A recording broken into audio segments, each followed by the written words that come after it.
Good afternoon, and it is my pleasure to be able to drive home with you. I cannot say that I am one to be stuck in traffic because I've been blessed to be home for the last Kyle, I think is now 11 or 12 years that I've left the corporate rat race. But I do Lucky. appreciate that it is a trying time in the afternoon, especially for those working in Port of Spain and driving towards Central South. So hopefully we can turn your afternoon on a Thursday afternoon into something a bit more productive. Yeah. And I have with me this afternoon Kyle Taklalsingh. He is not a stranger. Well, actually, we're both strangers to this hour. We're normally doing morning shows, Kyle. Yep, Look, my, indeed, my hair indeed. is all dry now.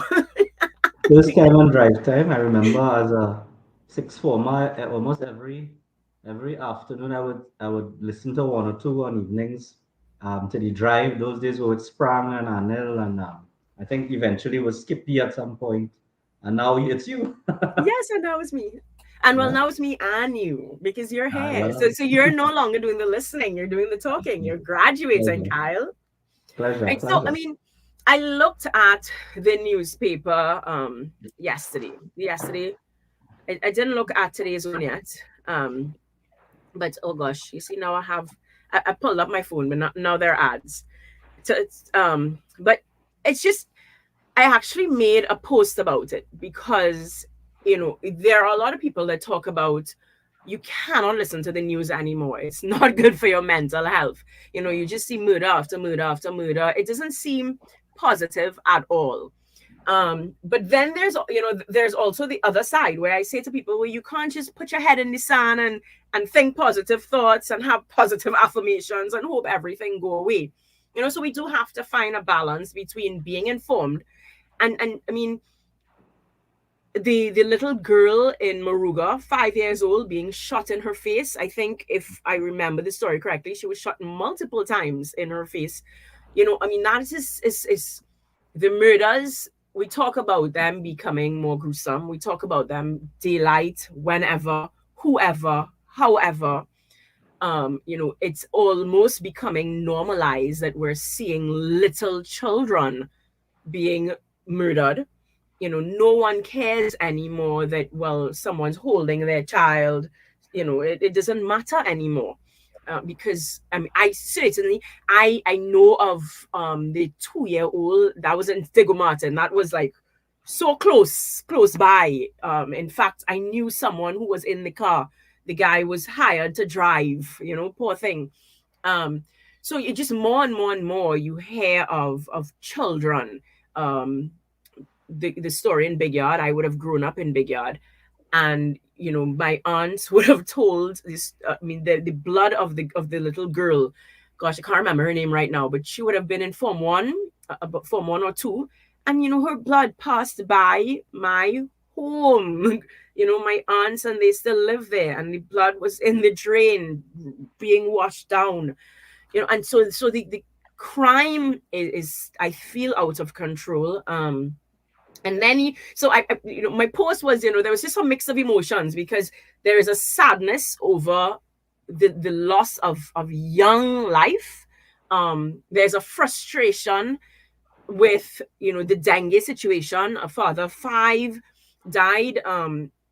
I know of someone who's urgently, he's begging for blood because he has a nephew, a young nephew, under 10, in the hospital fighting for his life. And I feel as though dengue to me seems so incredibly preventable. Dr. Rai Ragbir was trying to join us, but he unfortunately could not. And I'm hearing that he's dealing with a lot, specifically with regard to dengue in his constituency. And of course he is in the health sector. And as I say, I feel as though there's a I almost sit back and go, how? This is COVID was one thing, but this is a mosquito. This is not airborne where it's some Yeah. strain of something that we know nothing about. It feels so incredibly preventable, something that if we manage properly, we will not be losing lives to dengue in 2024.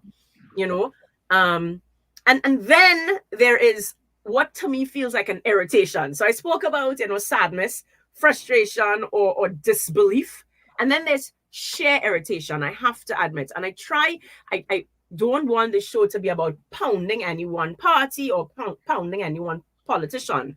But at the end of the day, the prime minister is the prime minister. The buck stops with him.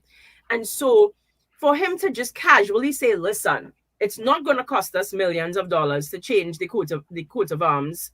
And then this is the same person that said, in case you were closing your fridge, I'm not shutting down Petrotrin. Yeah. So there's that irritation, and there's the irritation where and I know that you're here to speak specifically to the Constitution and to coat of arms. So I'm going to use that to carry us into the conversation, because there was something that I highlighted, and I know that you would have read it and you would do such a much better job than I would. No so I'm going to shut up shortly, I promise. But where is it? Right. 6.5 on page 160. The population wants to participate. That is what I highlighted. That is what I underlined, because here you have, and the report, and now you're Dr. Farrell would have said, listen, we didn't recommend changing the coat of arms. We did recommend having our national symbols included in the Constitution, but certainly not changing the coat of arms. So you have on one hand, the reports coming out, and the report, I want to quote it. It's 6.5. And it's to the end. It's the second paragraph of 6.5. As the population is indicating clearly, it wants to participate meaningfully in the decisions which affect their lives. It wants a more representative and responsible parliament. So after you've put this in a report, we've spent money on this report, we've taken the time to listen to citizens. What's coming out of the report is the population wants clearly to participate. They want to participate. And then on the heel of that, the prime minister stands up and says, we're changing the coat of arms. We're removing the ships. We're adding the steel pan. And, it's not going to cost us millions of dollars. Just stop it. No consultation. And in fact, it happened to me even worse, because it wasn't an address to the nation. You were speaking at a political party's event to members of your political party. Yeah, correct. So they got to hear about it first. Yes. Because almost as though they were more important than other members of the country, Mm-hmm. So that in itself, the way the announcement was made, Yeah. So you have that. And of course, we can go into a lot with that, because persons will say, the color red, or the history of the PNM sort of taking over the history of Trinidad. Correct. And so, as I say, I don't want it to be a bashing PNM show or anything like that. But it is a cause for concern that you can speak about a national emblem at changing it at a PNM convention. So it's bad enough, and I'm going to leave that for you to discuss, but it's bad enough that you announced it without consultation, without any of it. But you did not announce it to the nation. You announced it to PNM members. So I'm going to leave you to take over. I'm going to start now. Oh, well, it's a conversation, and I accept. Constitution first, whichever. That's okay. I found it, just to pick off probably where you last left off, I found it particularly hypocritical that here you have the People's National Movement and the Prime Minister convening a conference to discuss a report on our Constitution and reforming our Constitution. And a clear and emerging theme in that report is that citizens want to participate more in democratic decisions and decision-making in our country. And then you go to perhaps one of the most important symbols of our country, and you unilaterally announce a change without any invitation to the wider population to participate, give their views and discuss the matter, and perhaps make alternative suggestions. I have no difficulty with the PAN, and quite frankly, I have no difficulty with the national instrument being given prominence in any symbol. That's fine. The problem is process. You have to adopt a process that allows all of your citizens the opportunity to have their say, especially when you are changing things which essentially affect their national identity.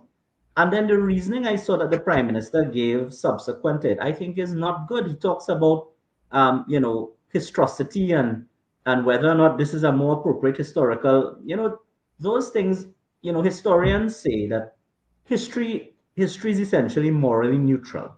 You don't look at history to pass moral judgment on people. Yes, you may take your views, etc. But you study history to learn, to understand, and to avoid making some of the mistakes, even if you want to go that far. But it's more important that we understand history.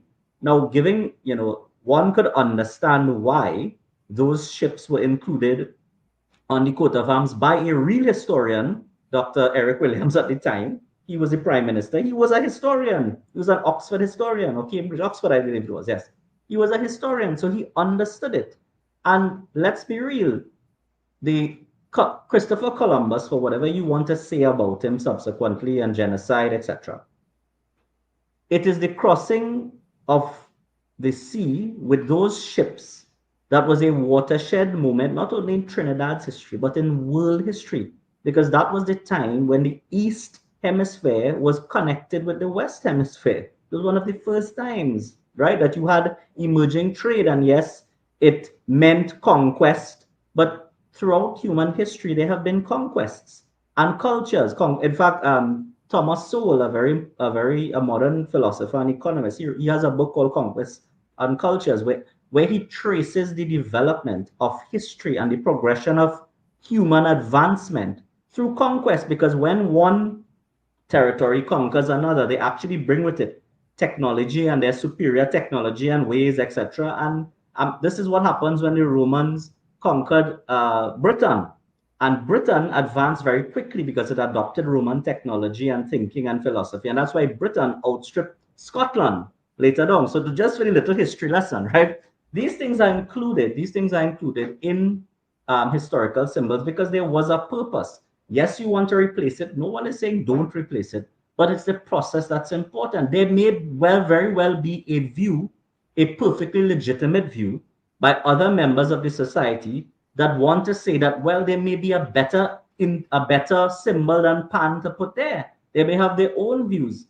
And while, yes, the majority... Or I may say, why not replace the crown versus the ships? Exactly. And you may have... If you're so anti-colonial days and you want to move away from it, well, why not remove the crown?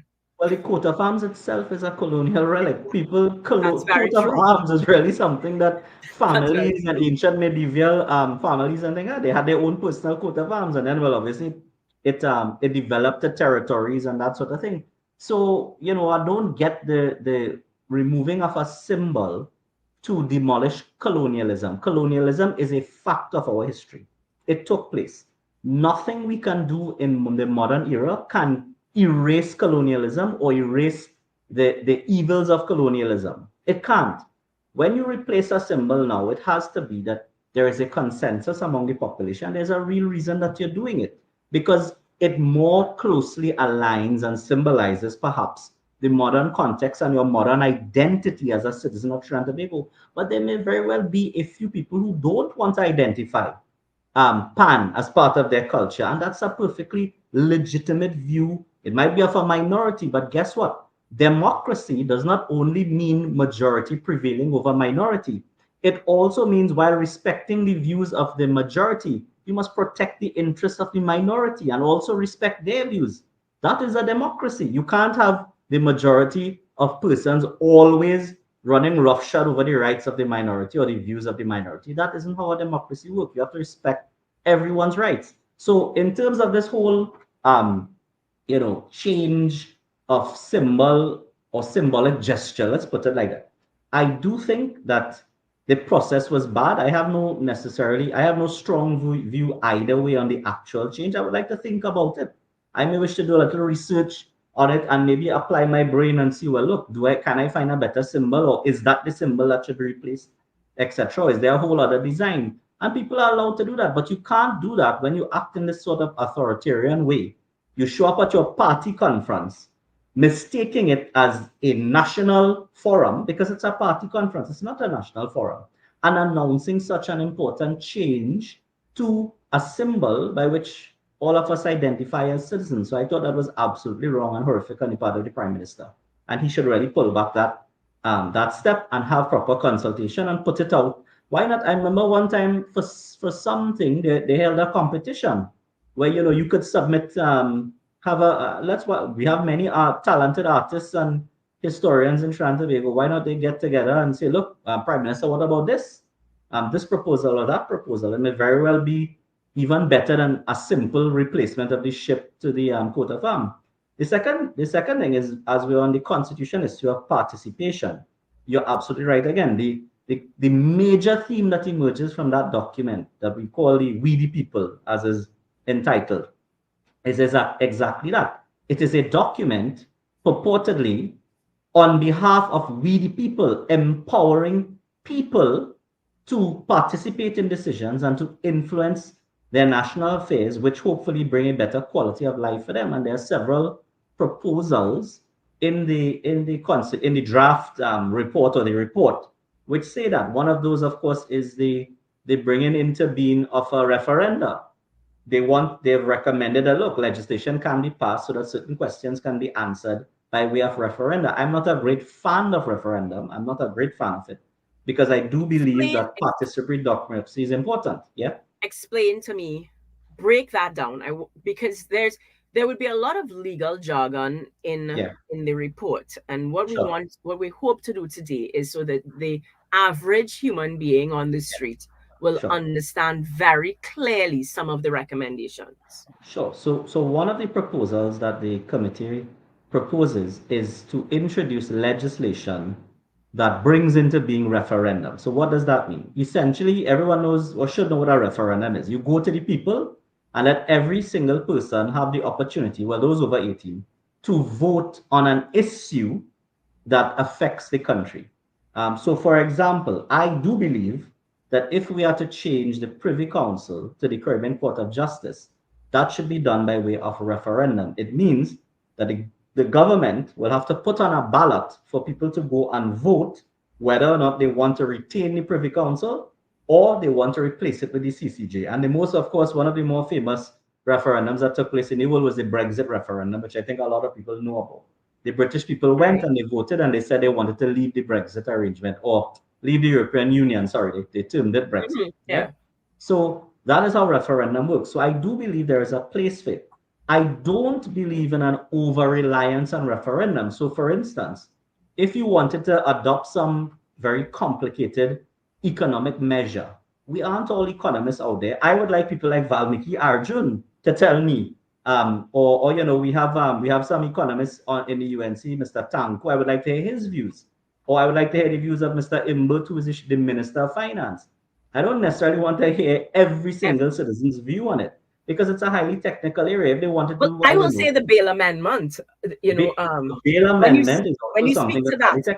Yeah, that can be such an emotional something. Everybody says no bail, no bail, no bail. And when you go into the law and you go into the actual bill and you understand, and I say to myself, so imagine, and I had to try to get persons to understand, because they kept saying, well, y'all don't want to help fight crime. And I said, hold up.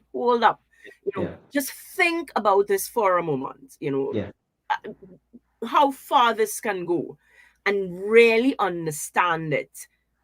So some things can be emotional, some things can be really politicized badly, and then you kind of wind up this population, and they have no idea what they've really gotten themselves into. Correct. So I do agree that there are some things.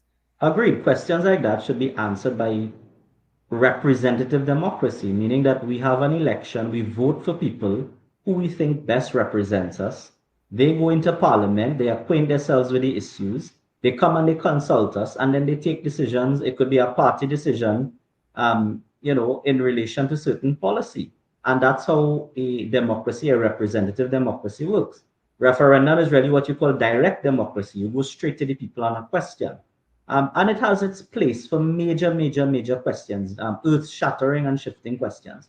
But I think ordinarily, the ordinary policies that affect our lives, it should go through the regular parliamentary process. And certainly, you can Well, I imagine think so. every time you have an issue, you have to go to a referendum, you'd get nothing done, right? Agreed. But in the maybe we've gone too far, because I have called. I mean, you would have been part of the rebel group, but when I asked, is it time to reevaluate this whole whip issue? So persons do feel as though after you've won, you win on a UNC ticket, you win on a PNM ticket, or whoever ticket, you're now towing a party line. Yeah. And we are concerned that you may not be towing our line. Yeah. So where's that balance? And so I can see that the needing a referendum, every single bill, every single issue might be too much. But maybe there is maybe it's time to remove some of this Westminster system, certainly the whip, because what you described to me is what I do think the ideal looks like. If I were to vote for an MP, a member of parliament, and a bill comes before the parliament, that MP should then come, whether it be an app, whether it be, you have boxes where people could write their suggestions, however we want to do it, there must be consultation. The MP must take time to break down the bill to his constituents, get the response from the constituents, and I would dare say even have some version of a poll, a vote, or whatever, so that there is, who the stakeholders are, there's real consultation on the bill. And then the MP comes and the MP can justify that, listen, I have had meetings with these stakeholders, these amount of people, this is some of the feedback that we have gotten. So there's a mix between the average constituency, those real stakeholders, those experts in the field within the constituency. There is a balance. And then you can, I also say that part of leadership is charisma, getting buy-in, so taking the time to really explain to your constituents why you believe the vote should be this, so that when you come, it's not, well, the whip say vote yes or no, that's how we vote in. And the citizens, the constituents feel as though that's not what we wanted. Well, your concerns actually, to me, are also reflected in the consultation document that they did, because one of the highest recommendations, or one of the more popular recommendations which came out, was for proportional representation in the Senate, and for the implementation of proportional representation Senate, and even to directly elect a president. That to me is a manifestation of the population having some difficulty with the current first past the post party parliamentary system, where you're locked down in terms of a party.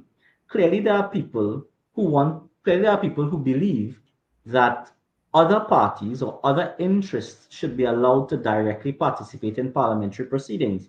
And a proportional representation system allows that. And I think the way the committee resolved it is that you have proportional representation for senators, and you also have, and then you have the regular first past the post system for the parliament. So that in the Senate, what you actually have is different groups, House of different Representatives. different, and therefore people are allowed to have different positions, because a single person can go up in the Senate, have his own party, get enough votes. A Marsha Walker, for instance, goes up, gets look at COP. COP in 2007 may have very well ended up with some senators inside of the upper house. And you get in the Senate, and you could have your consultation with your members or people who voted for you or your party, and you come and you represent that specific interest in the Senate and say, look, While the UNC holds this view, while the PNM holds the view in the House, I hold this view, or I side with the PNM on this bill, but I'm siding with the UNC on that bill. And it seems to me that that concern that you're articulating there is reflected in the recommendations or the views that have been captured in this report by many people who have said, look, we want to move away from this first past the post system. We want a president who's directly elected. I even saw some comments that were recorded. They want a prime minister that is elected separately from the From the actual constituencies or the House of Parliament. So those are important things. Term limits were another important. It was very popular from my reading of the report that a lot of people actually said that there should be term limits for both the prime minister, so that you can't have a prime minister who's going on and on and on in office. Also very important. And another one that I found that also reflects that view, where they want to reform parliament so that you're not locked down in this party control of parliament, where the party in power controls everything, is that they want direct elections, or they want another way to appoint the Speaker of the House and the President of the Senate, because those are two offices that control the debate, control the flow, and control Parliament, because you can't really challenge the Speaker, even though I saw Ravi Bhargav Maharaj recently file a matter, but you can't really, generally speaking, challenge decisions of the Speaker and or of the President of the Senate in court. So you have to abide by those decisions. As you would know, Marsha, you may be on your feet thinking that you have a very, very relevant point, and you may very well have a relevant point, and maybe the President of the Senate is tired or feels that you're beating up on the PNM too much and says, no, move on, etc. I'm sure it happens. I'm sure our good friend Anna Roberts would have a lot to say about that, right? Well, I mean, But I mean, in my limited time in the Senate, I would yeah, say that I did experience that, and I felt as though this is unreal, and you are abusing the taxpayers' dollars. You know. and my view is, having observed both sets of proceedings, and I don't think myself one prone to exaggeration, but in my view, I have picked up clear apparent bias in my respectful view of the Speaker and the President of the Senate. I have seen it. I think there is clear bias there, and that is why I think that there should be moves to find another way, perhaps through direct election, perhaps through some other form of representative election, or perhaps through proportional representation or some other methodology Yeah. whereby the Speaker and or the President of the Senate are not simply appointed by the party in power, perhaps appointed by the JLSC, perhaps appointed by another body, perhaps appointed by a specific body set up to consider persons who may wish to do it. I think those are the important. I think that is important to ensure a better functioning and independent parliament. Yeah. So, so You those are many proposals which I think reflect that parliament needs to reflect more of the views and allow more participation of citizens in the process. Yeah. You spoke about service commissions. I think Yeah. that was also something that came up in the report.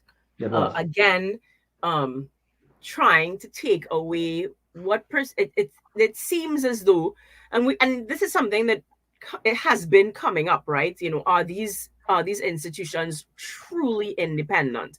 It Yeah. appears as though even the way that they are selected, by nature, it inevitably will have some sort of political interference because of the way that selection happens. I don't know. I see. Are you flipping through it?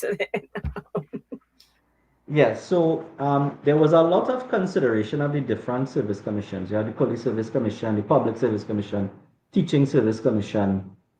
Let's take it a step back. So service commissions are a feature of our constitution. The whole purpose and point of service commissions is to ensure that the persons who are in our public service, which ought to be politically neutral, are not influenced by political actors or political parties or other political office holders, and for good reason. Public services are exactly that, public services.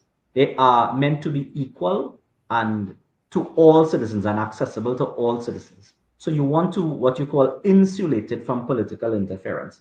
And our constitution, the way that we originally felt that we would deal with it, is to set up these service commissions that would appoint persons, promote them, transfer them, etc., but by way of an independent body. Obviously, total independence and impartiality is almost impossible in a society like Trinidad and Tobago. Ultimately, you have the president that appoints some of these service commissions that are internal, then the president in turn is appointed by a prime minister or electoral college, but it's really the ruling party at the time when you understand how the electoral college is made up, right? So what appears to be the situation now, and we heard it from the prime minister at a sports day. I remember him saying he loves to make these grand announcements in party events that he wants to do away or abolish the service commissions. In my respectful view, I don't think they should be abolished. I think there has to be reform of the service commissions. Currently, most of the service commissions, they're not full time, they don't sit full time. It's almost as though, and they're understaffed, they're set up to fail. If we are able to solve the service commission issue, we would be able to increase efficiency in our public service. We would also be able to ensure a perhaps less level of influence in the functioning of these commissions. We saw where you had a police service commission collapse because the prime minister decided to withdraw a list at the last moment as reported. And many other service commissions have come under attack. We saw akin to a service commission, the integrity commission, facing pressure and changes because of certain decisions made. These things have to stop. But you see, not all solutions, unfortunately, are going to be found in adjusting the constitution. There has to be a cultural shift as well. Politicians and persons who get into office must understand that they have a wider responsibility, not just to their party and to remain in power, but to society. You have to have forbearance. Just because you have the power to do something, it does not mean that you should do it. You may very well have the power to appoint the JLSC that will in turn control judges, but does that mean that you should appoint a JLSC that would appoint political judges? Obviously not, because people will then lose confidence in the judiciary and in judges, and then you have the collapse of the rule of law. So insofar as service commissions are concerned, there has to be reform. I think the service commissions must now become full-time. I think you have to allow persons in the service commission greater power and autonomy to do these appointments. And perhaps the way we select these service commissions ought not to be by the president. It should be with wider participation. In fact, why not have an opposition party, perhaps an opposition party that achieves a certain amount of votes, because technically you could have more than one opposition party, but the official opposition also being able not only to simply to be consulted, but recommend persons on the service commission. So that ensures some level of scrutiny, because if you have that representation on both sides of different sides of the political divide, then it may enhance scrutiny as to what happens in the service commission. Why not? So What's maybe wrong the with same type of proportional representation inside of the service commission. it could be quite possible that you find a method of some appointments being done by way of office holders and some appointments being done by way of a democratic vote. People put up their name and they want to go. Or you could have ex officio matters, meaning persons who served as judges could be started to, because they're perceived to be neutral and they've done their entire career with a sort of unbiased approach to resolving disputes. So why not have some of these retired judges now go into these service commissions to give guidance? I don't see. So the point is, when you have a problem, the way to deal with it is not to abolish, is not to simply abolish the institution. It's to take a good hard look at it and decide if it is, we can do things to fix it. But of course, that brings us into the realm that no politician wants to tackle, which is reforming the public service. Because everybody's afraid that if you touch the public service, the unions are going to come after you. And in my view, you have to simply say, look, to hell with that, with all due respect. You have to do things that will allow the country to function properly. Why is the public service inefficient? And yes, you have notable exceptions in the public service, but why are they inefficient? It's because the service commissions are not dealing firstly with discipline in a timely manner. If you have errant public servants, you need to put in stringent disciplinary regulations, set up committees to deal with disciplinary issues, and to have time limits for dealing with them as soon as possible. It is also because, to take the side of the public servants, many public servants are demotivated because it takes so long for you to be promoted in the public service. One of the biggest complaints, in my view, in the police service is that policemen simply are not being promoted on time or being assessed for promotion on time. That is a huge problem. In fact, there was a phenomenon where for a number of years, the board that advises and promotes police in our country didn't sit. And why on earth would you do that? Imagine you are in a job and you can't have advancement.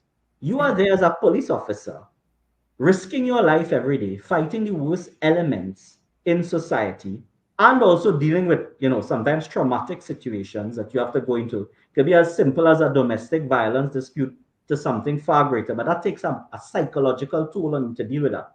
You're there reporting in and out, and you are there thinking, well, one day if I do the grunt work and the hard work and I study and I do some advancement, I will then advance in my career and maybe be a corporal and a superintendent and maybe one day commissioner of police. But then for 5 or 10 years, there's no possibility of promotion. Doesn't that demotivate you as a police officer? Doesn't that tell me, well, why am I killing myself? It's best I sit down here in the station and, take my salary and relax.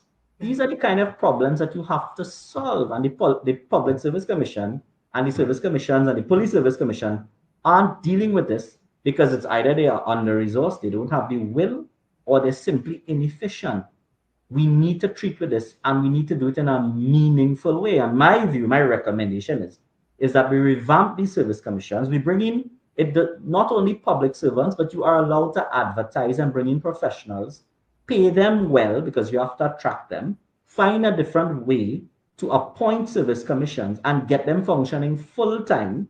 And also, you need to have supervision of these public servants so that the parliament needs to supervise to understand if they're doing their job quickly or we need to replace them, right? So these are the things I think that would help in terms of the service commission. I'm not about abolishing it at all.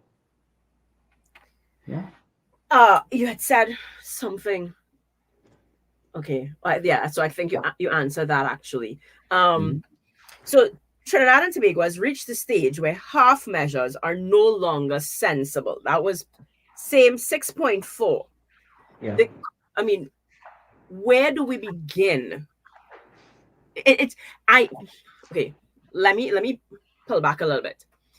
Everybody, come election time, every third party say we will reform the constitution. We'll reform the constitution. We'll reform the constitution.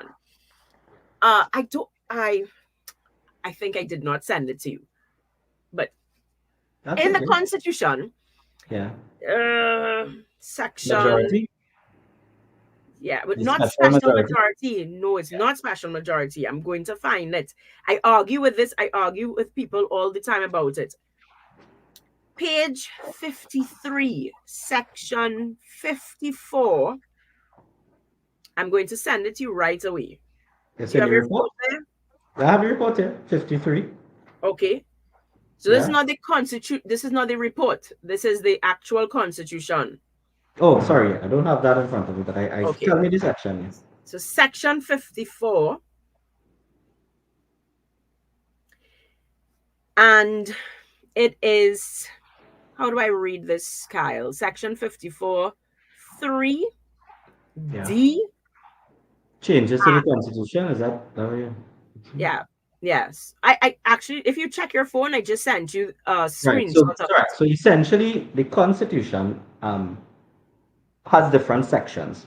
Yeah. You have a fundamental rights section, which is section 4, Right. which enshrines your right to liberty, freedom of the press, freedom of expression. And then you have the nuts and bolts section, or the skeleton sections of the constitution, which sets up the service commissions, sets up the Tobago House of Assembly, the Integrity Commission, and several other institutions, the Office of the President, the Parliament, etc.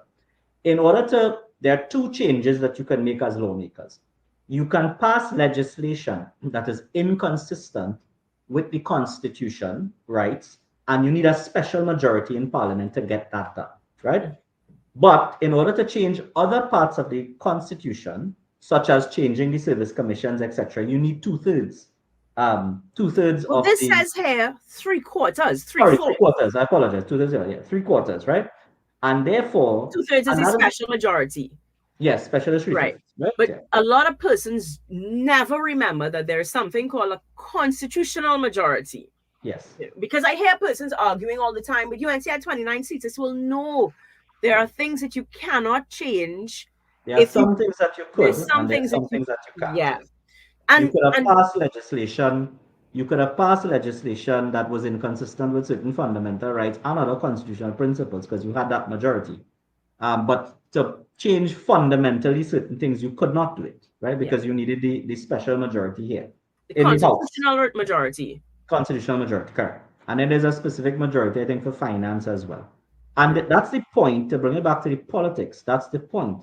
Um, if the when this document, when the committee was set up, the Prime Minister and the PNM very well knew that whatever recommendations came out of this report, it would require the support and assistance of the United National Congress. I think that was very clear. Because of the way Parliament is now, I believe it's 1920. So you need 31 seats. Correct. You need Again, 31. this is So something that, they and so needed, yeah, so they I argue needed, that all the time. When third yes, parties come and they say we're gonna reform constitution, we're gonna reform the constitution. I say yes. y'all understand that you need 31 seats to reform the constitution. So you Certain and parts, yes. this is something that, for me, it's very important that citizens understand, because citizens love to hear, yes, they're talking constitutional reform. And I say, listen, that's a buzzword. Yeah. Or when they would stand up and they say, and I mean, I'm not defending Kamala, but when they stand up and say the People's Partnership had 29, I say you cannot change the things that you're looking for to change, these things that are coming out in this report. You Yeah. can't change that unless you have 31 seats. Unless I Yes. am misreading my constitution, you cannot change that unless you have 31 seats. 31, So yes. So they were just short. this kind of change the constitution, we will change the constitution, and everybody puts it on their manifesto that they will change the constitution. Yeah. Unless somebody wins with 31 plus seats, you ain't changing no You constitution. can't change, yes, I agree with you. You can't change the architecture of the Constitution in regards to something. There are things that you can pass, Yeah. special legislation without problems, that could affect, let's say, constitutional changes. So, for instance, you could tinker with the EBC Act, you could tinker with certain other pieces of simple legislation because you now have the majority. But if you are going to change the actual structure of the Set Constitution, you can't. election dates. If Yeah. I'm reading, because it gives you if you pull it Well, you're up, not. You can't change the election yeah, date without, yeah, because if exactly, the because it gives elections, you specific yeah, lines sections. Yeah, that you correct. cannot touch without the 3/4 majority, right? Yes. And so I then pulled all the different parts, and I said, but Yeah. everything, all the things that you're seeing here. Well, when I say the main things that when people think constitutional reform, they think the way that the president is elected, President, set cabinet, speaker, set election yeah, dates, term civil limits, all these commission, kinds of things that, voting systems, proportional yes, first true, past the post, cannot all of change it. that, you need 31 seats. You need to Well, you can, surpass. I suppose you can campaign on it, not that I'm defending any third parties, but I suppose you can campaign on it and say, well, if everybody votes for Well, me, but I'll you have should add. Well, what you should make sure and do is add that we will need 31 seats 31 seats. inside Yes, of Parliament. yes, I And agree. because this is again, I feel as though it. So I do agree that there's a lot of sort of election gimmick around this constitutional reform, because Yes. many persons do not understand that it cannot just happen.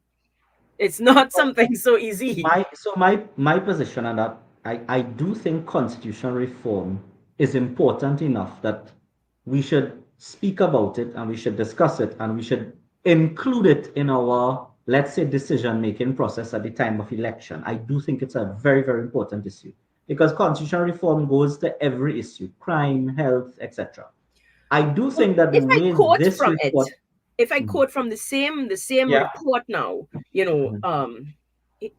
6.4, page 160, Trinidad and Tobago has reached the stage where half measures are no longer sensible. So Yeah, there is a deep frustration um throughout that introduction, that I think is the executive summary that yeah, I'm reading from.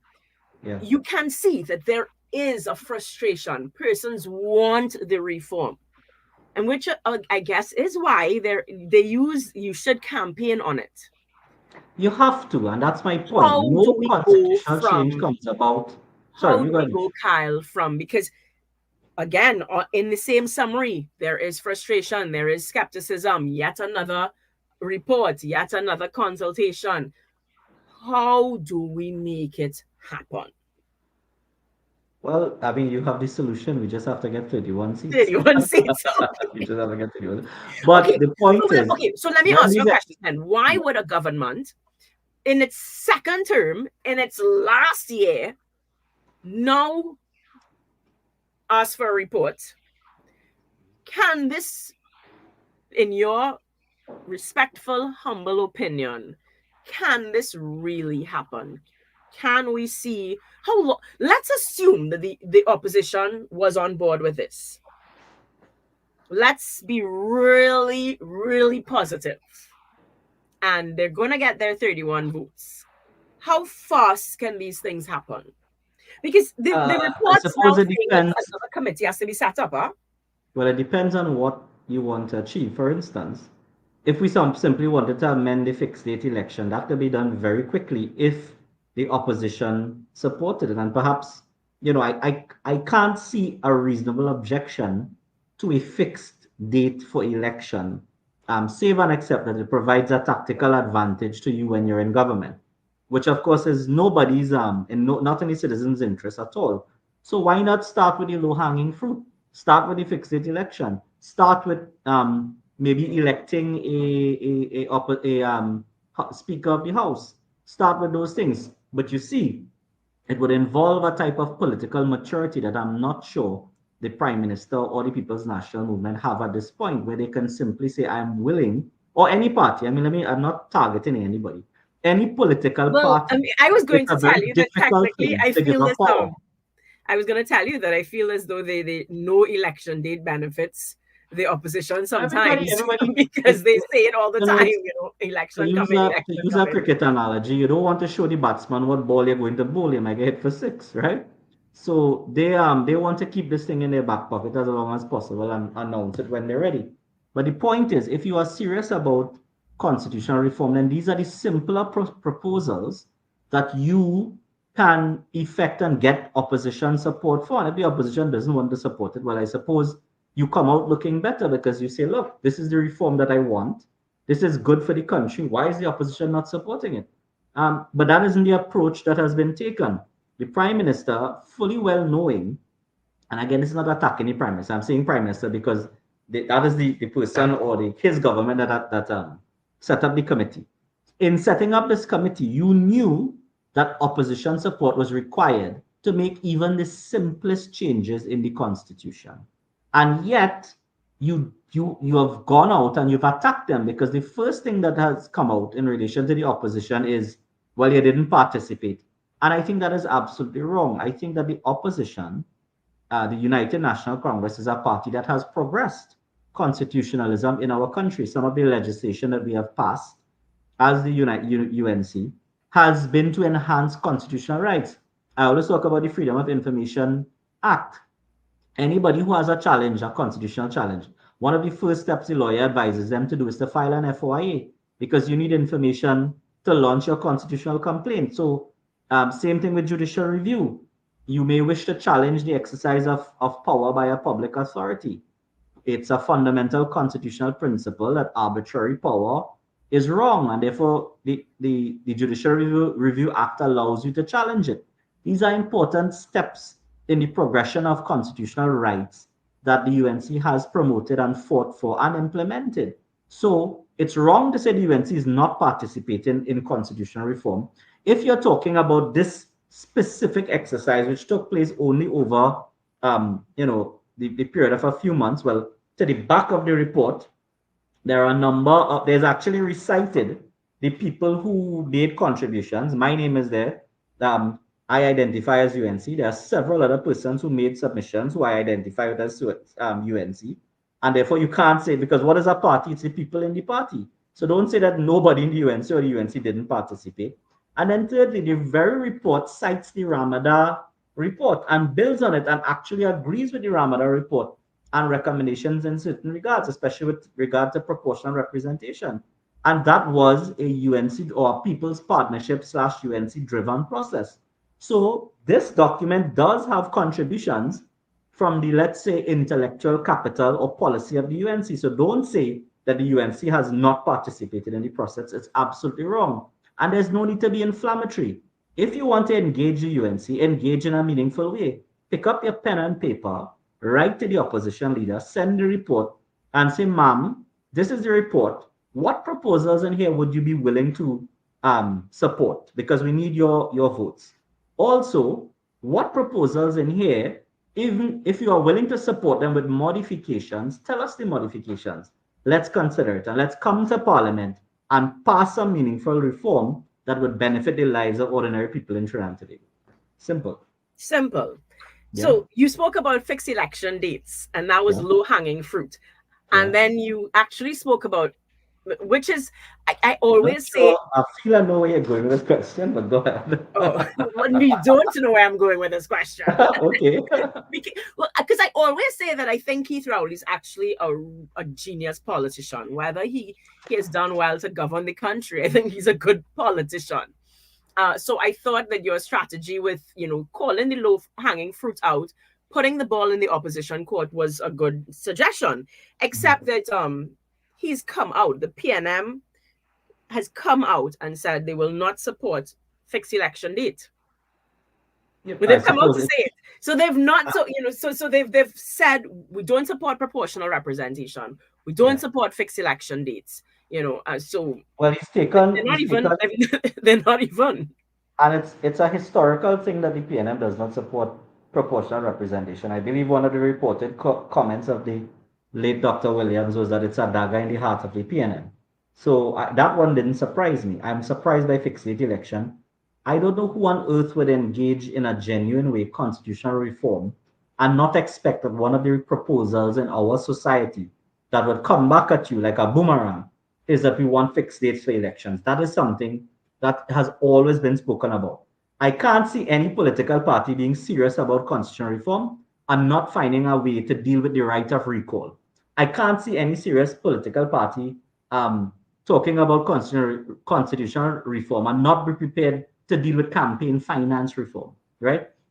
These are all themes that commentators from even before I had any political awareness have been speaking about, and it continues through many people today, that these are these things that we think as a people, we the people, not we the party, we the people think ought to be implemented. And it's now contained in your report. I say your report, the report that is commissioned by your government. And here you are, opening salvo, we in the PNM don't support that. Well, this is what the people want. And in a democracy, you have to respect what people want. And if the reporters condense that, well, why not consider it? Why? What is the harm? I can't, for the life of me, for instance, the fixed date election, I can't for the life of me understand what is so objectionable in that. People could, and that doesn't take away your right, Marsha, necessarily to call a snap election. You can still do that. You can still try to do it and catch the opposition off guard. But what we know is that an election has to be called on a certain time and a certain date, regardless. Right? Yeah. Well, I was just letting you know that part, because I did see it in the news. So I don't know if you missed it, but they came out and said, nope, no fixed date, full stop. Totally unfortunate, and it is not the way to deal with constitutional reform in a meaningful way. That's not the approach. The approach has to be put aside some of the partisan rhetoric and approach us in a genuine way. I say us, approach the UNC or all factions of society, and let's see what we can get past, All right. So we should have Sarah Jane Waddle joining us. I mean, you're welcome to join, to stay on if you want to talk more. But I think I'll let you all debate those issues. I don't know if she's on.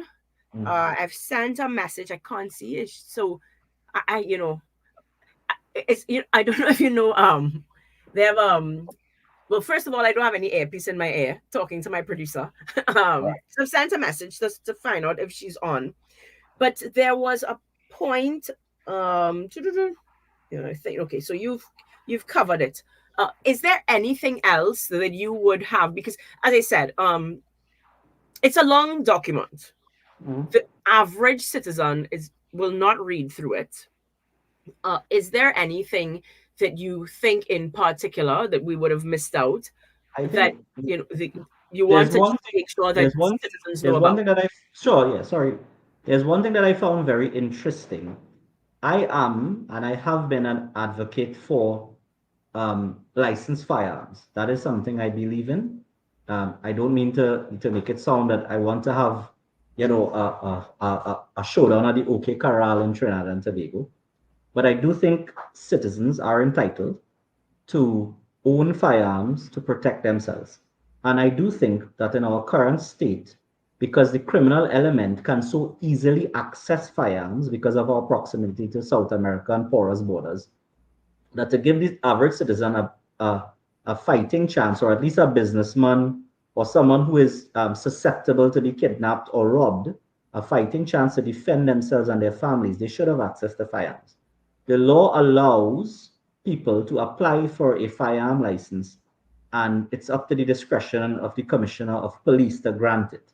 I think that there are serious problems in that process. People are waiting too long to be processed and for a decision to be made in relation to them. One of the interesting things that I saw in the report is that many citizens, Marsha, actually called for a constitutional right to bear arms. And what does that mean? It has to mean that that is a symptom of crime in our country, that citizens feel that they need to protect themselves and their families, and they want firearms to be given a constitutional status. And what that would mean is that perhaps the licensing regime would be eased up. People would get the type of firearm that they want without restriction, which I think obviously is wrong. I don't think people should be walking around machine guns, etc. But I do think that that is a serious problem that has to be addressed. If there is a need and if people feel the need to do it, and it's a process in law, the government needs to not take a position where it's frustrating the citizens' rights to obtain firearms and be able to defend themselves.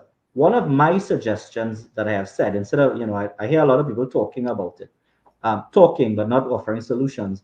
One of the solutions I think that has to be done is that the government ought to set up a firearms authority in Trinidad and Tobago, where you hire a multitude of investigators, perhaps ex-policemen, ex-soldiers, etc. Because at current, my understanding is there are very few investigators in the police service who can actually go out and investigate Kiel Taklalsingh to see whether he's a fit person to have a firearm. So you need a full panoply of investigators, staff it properly, charge an appropriate fee. Persons who obtain firearms, they can afford these things, I think.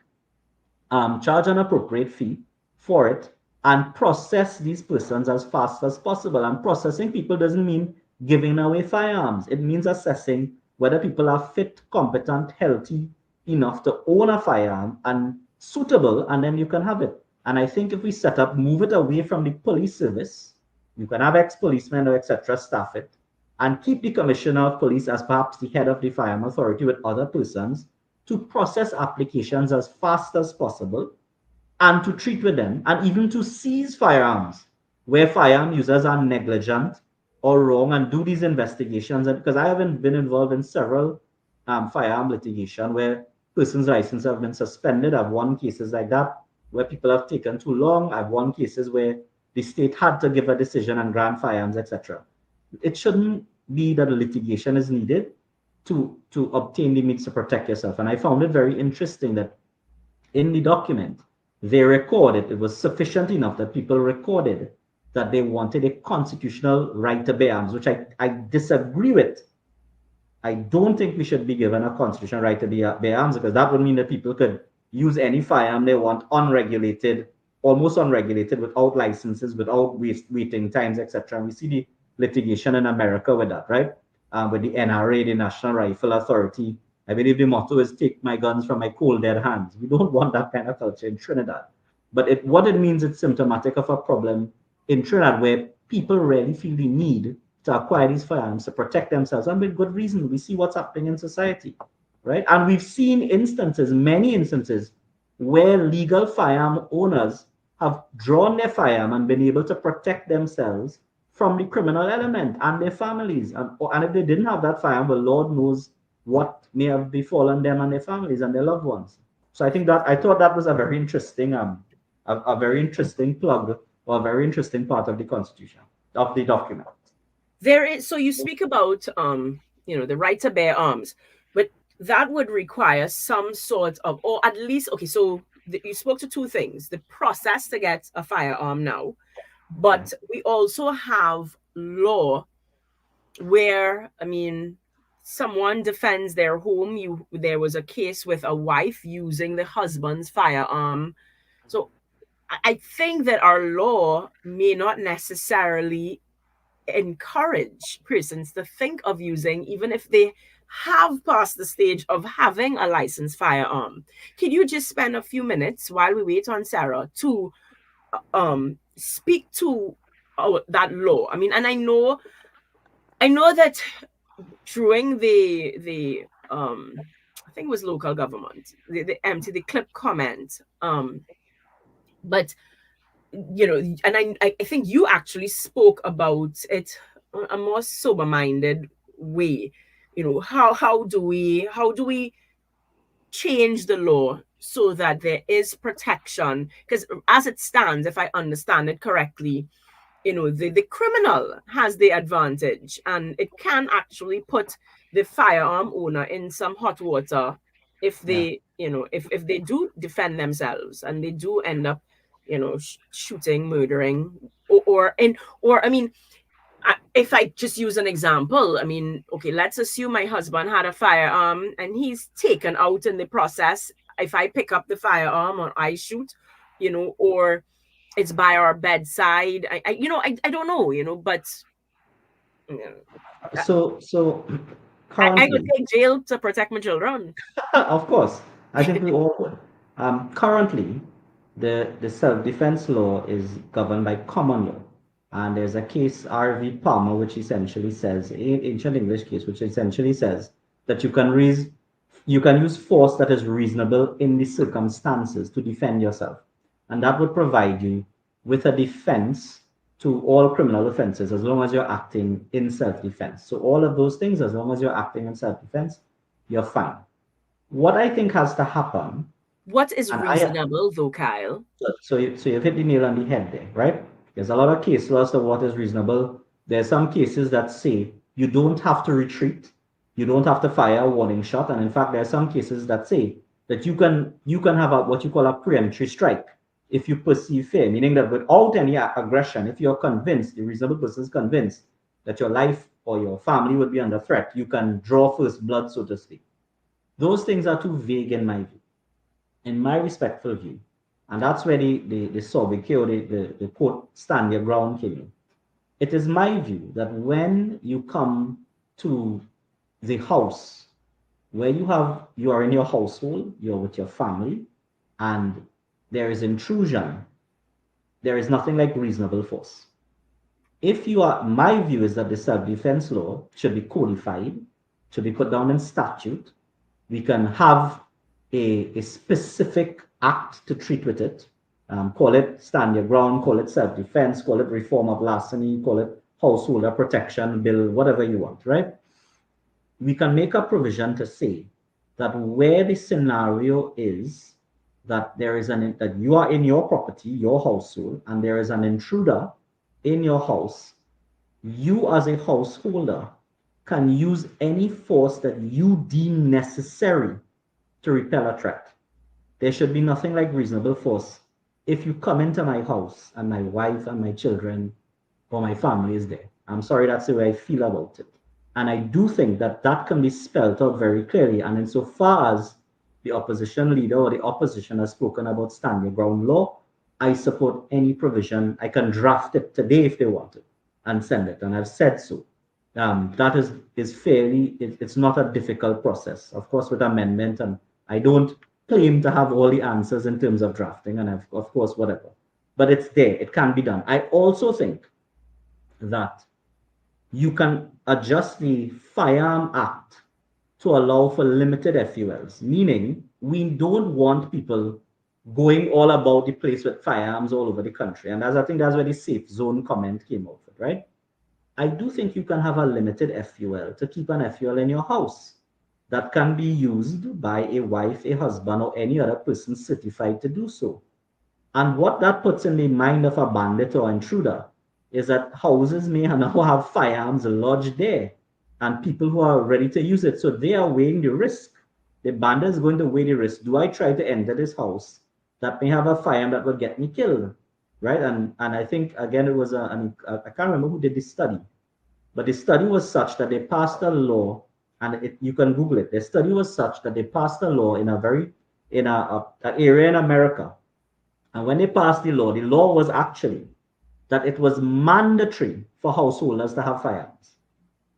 And break-ins and household burglaries dropped because obviously burglars or persons breaking in now knew for sure that these householders, all householders, had access to a firearm. So if you're going in there, you could potentially lose your life for what? Some jewelry, a phone, or this or that. It was an interesting statistic, and it's there. And therefore, I do think that a limited FUL can be granted for those, not mandatory, obviously, but for those who wish to have an FUL in their house.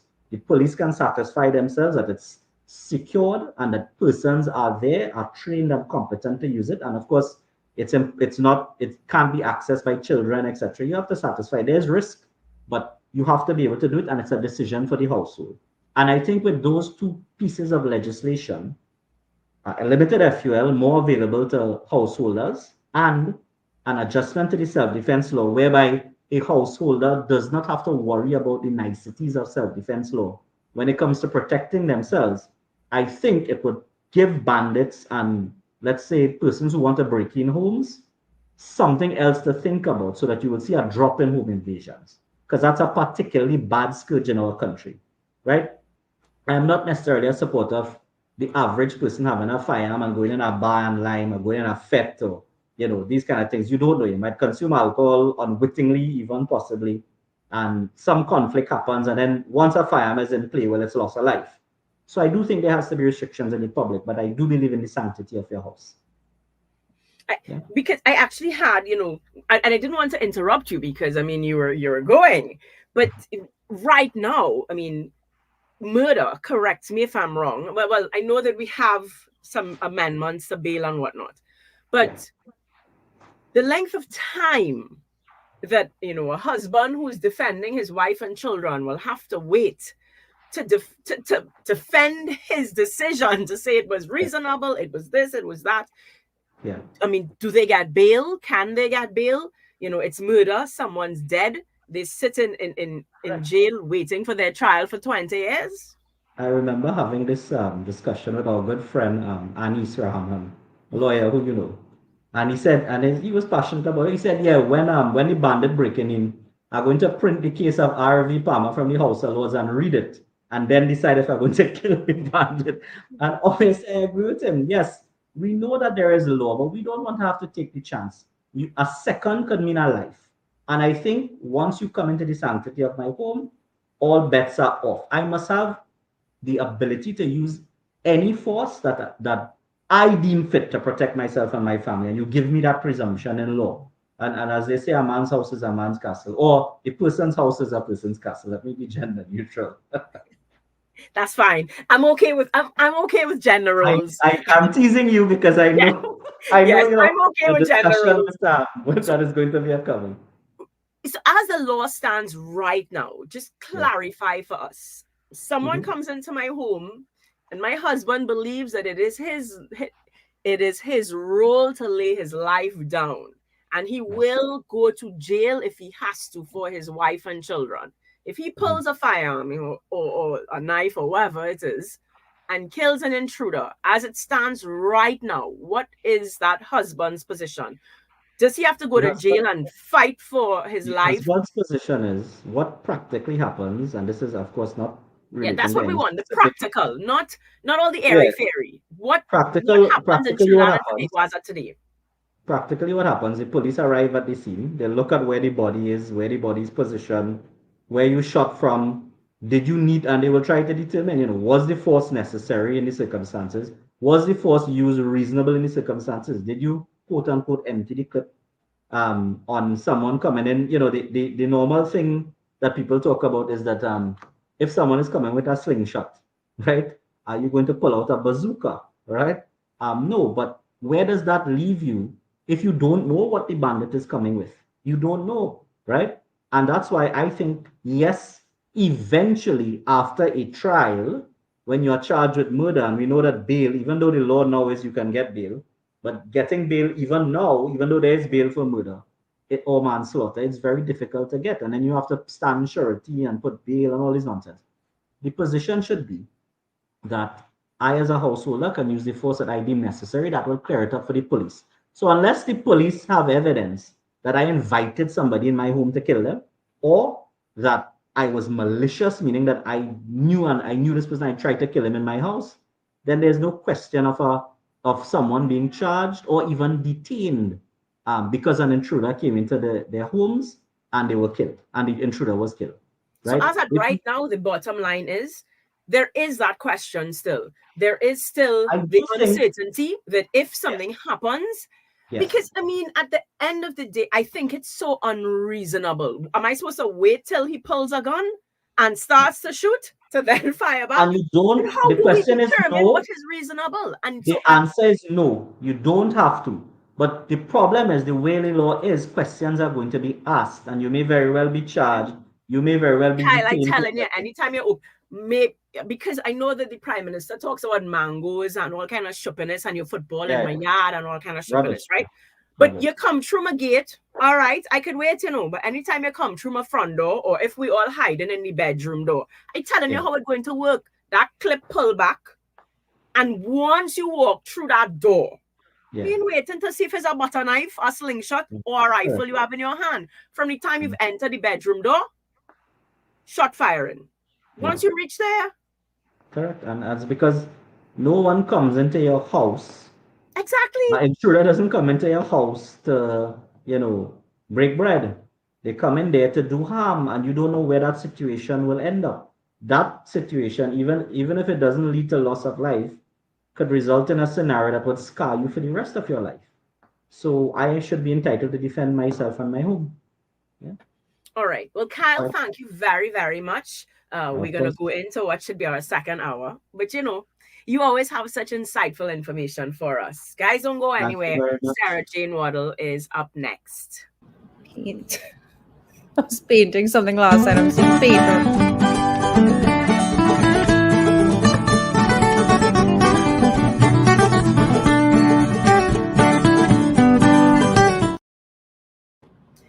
Welcome back to Hard Talk. I hope that our first hour helped you through the traffic. And if you are still in the traffic, well, then we have, I guess you're listening if you're in traffic. Maybe the wives are not driving and you get to see us. We're not sure. But joining us, we now have Sarah Jane Waddle.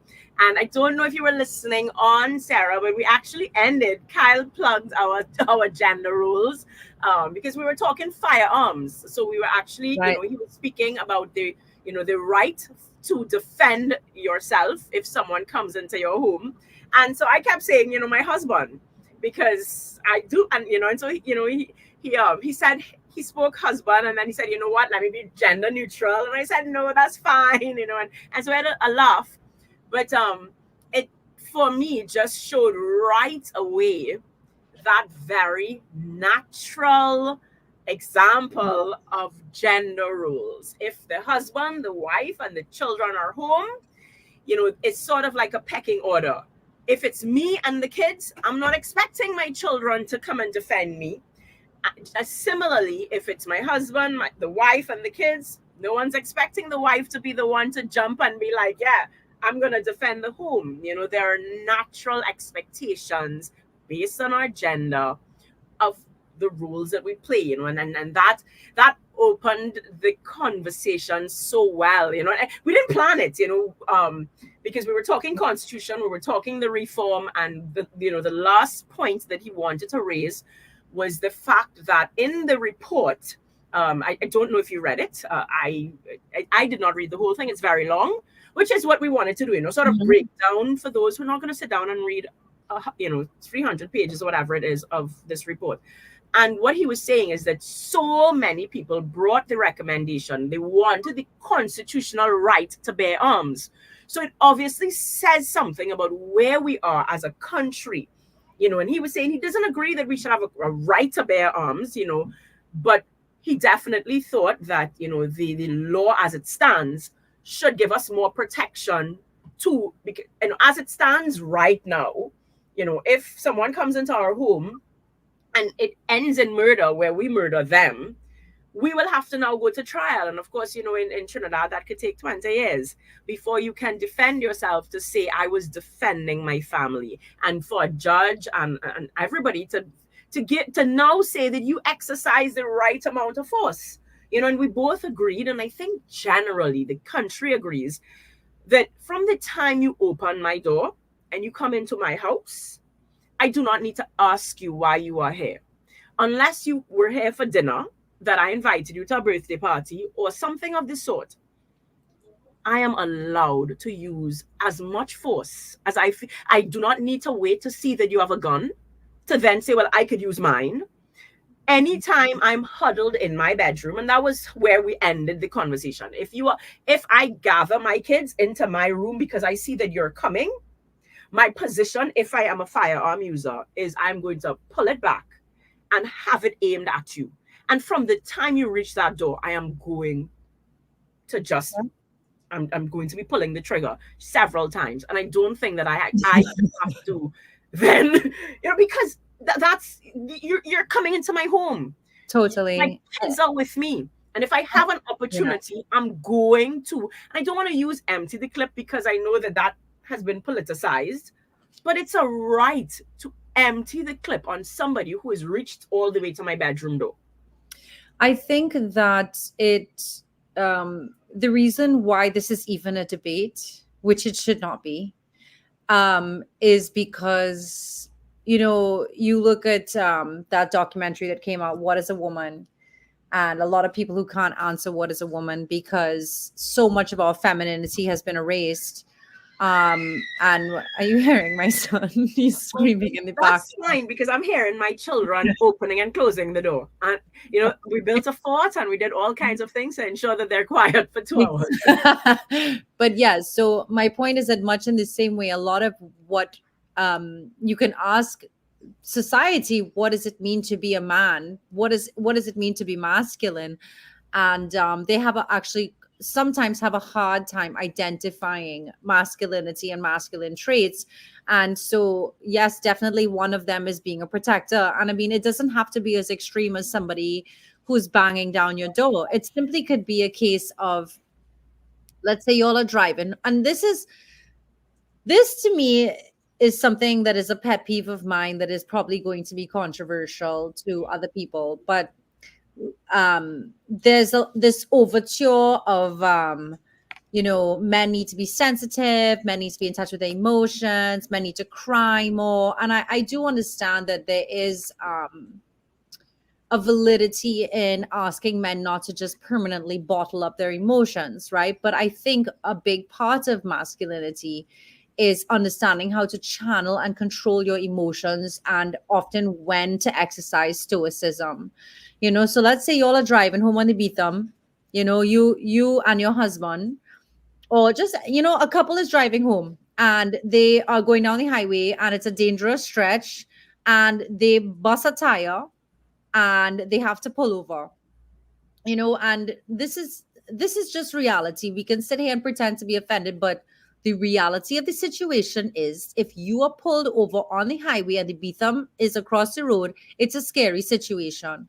Right. And as a woman, I could see how she would be rattled and she might even cry and she might even be like, oh, my gosh, what's going to happen? Da, da, da, da. And I understand that.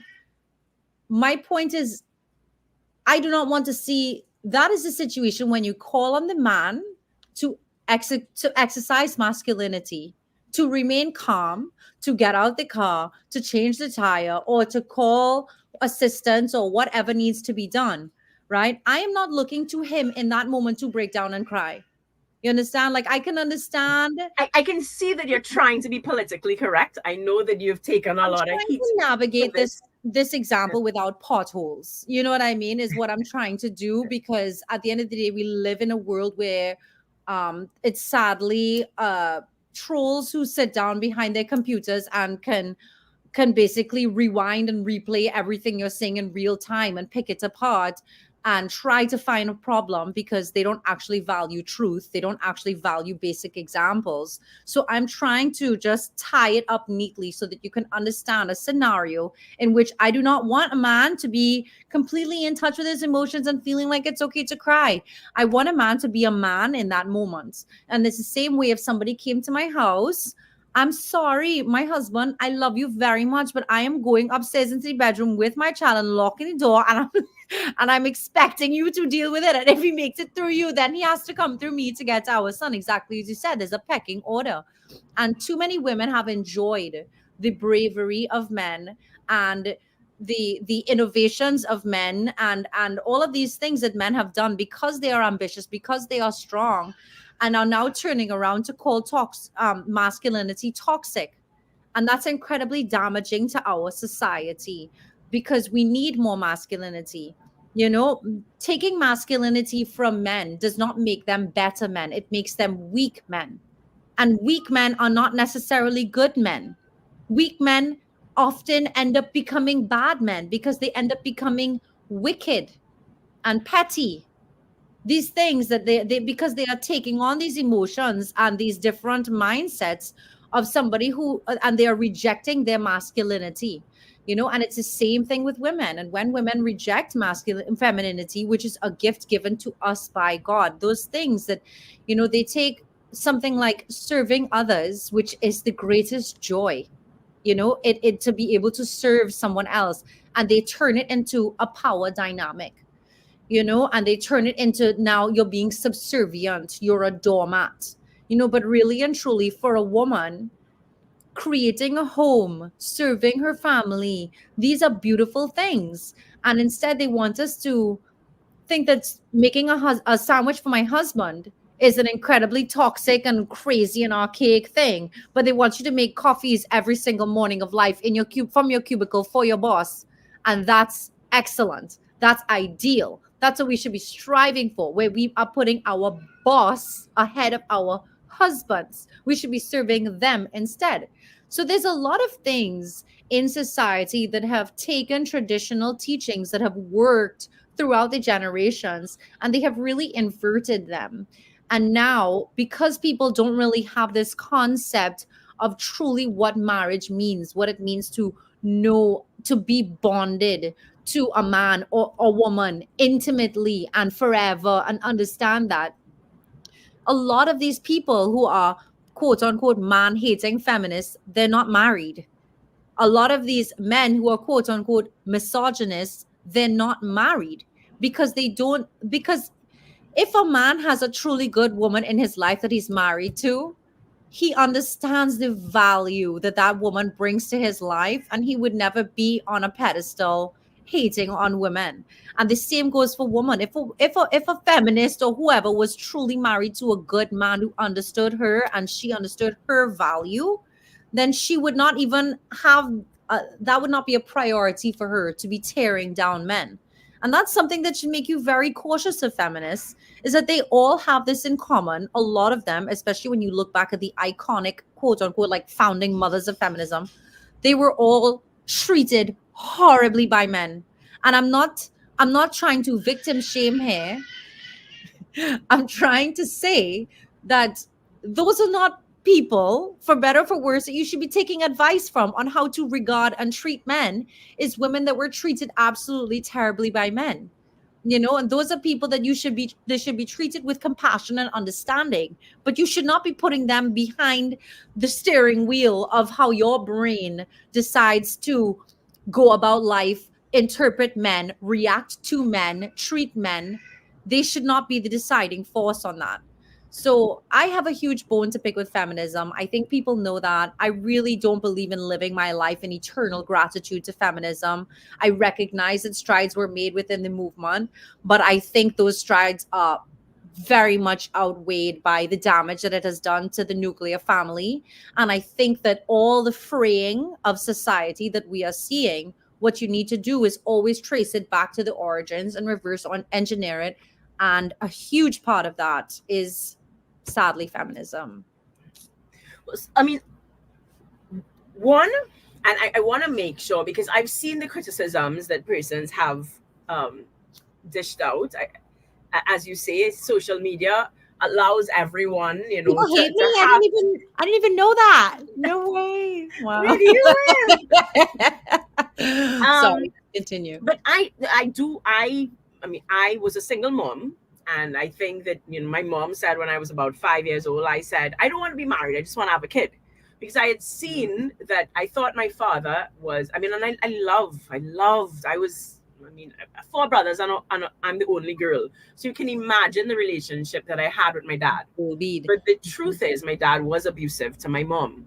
And so I would always say that he was a great dad, but a horrible husband. Of course, now that I'm older, I would say you cannot be a good dad if you cannot be a good husband, because there was no example to me of what a husband should look like. There was, you're being a good dad. And in fact, I remember saying that my mom looked for it, so I would hope that through healing and the grace of God, that we can have a more mature, healthy outlook, because I am married now, and I do see the value. I mean, there is a huge, but I guess I've always seen the value of men, because I did look up to my dad. He was my hero. He was the person who would change the tire, who would paint the house, who, I saw my father paint a house for Christmas in a day, and I just looked at him like he was a robot. I always looked at him as a real hero.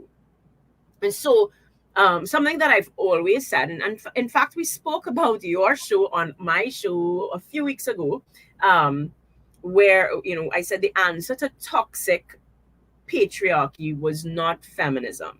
It was not, and I wrote a column when I used to write for Guardian a while ago. I said, what I saw was that, my mom was empowered, so my mom moved on. But that did not help my dad, because that seems to be what feminism would have done. It's sort of helping women to move on, empowering women. So now we have what I consider, like an epidemic of single motherhood, because we're all moving on, and we can all get divorced, and we can all just be our own woman and independent. And I don't know that that is right for society at all. What we have not learned is how to, the Bible calls us to be helpmates. So it obviously meant that God, the creator who created men, he said it's not good for man to be alone. So no. How do we have women who can help men, who can, be that support system, so that they, as you said, they can learn to control their emotions, know when, know how, know their role. And there is an honor that I think that we give to our husband, and not I think, because we are called to honor and respect, and that almost empowers them.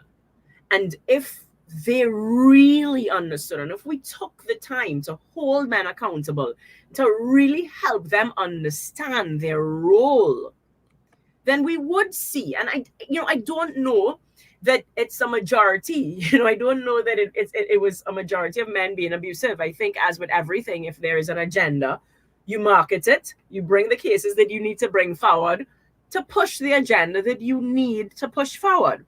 But we kind of got into the conversation way faster than I wanted to, because there's a lot that I think persons do not know about you, and I want to just speak about you a little bit more.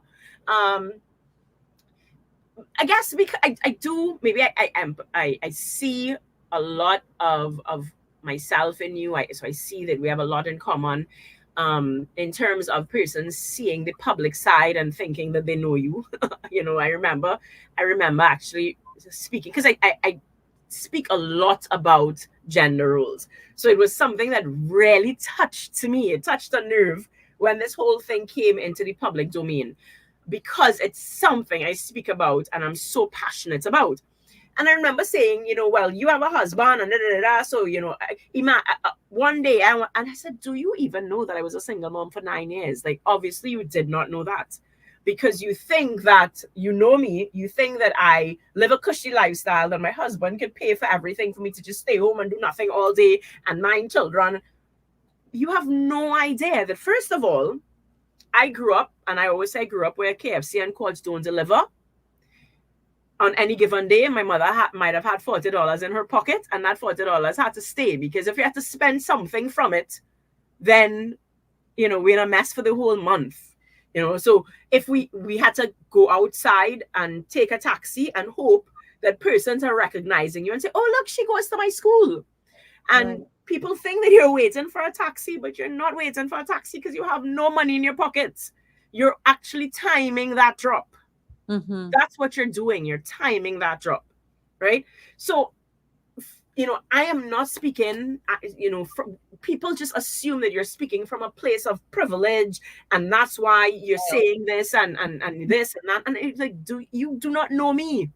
You No. don't know me. It's And a in fact, very one-dimensional way of looking at the world.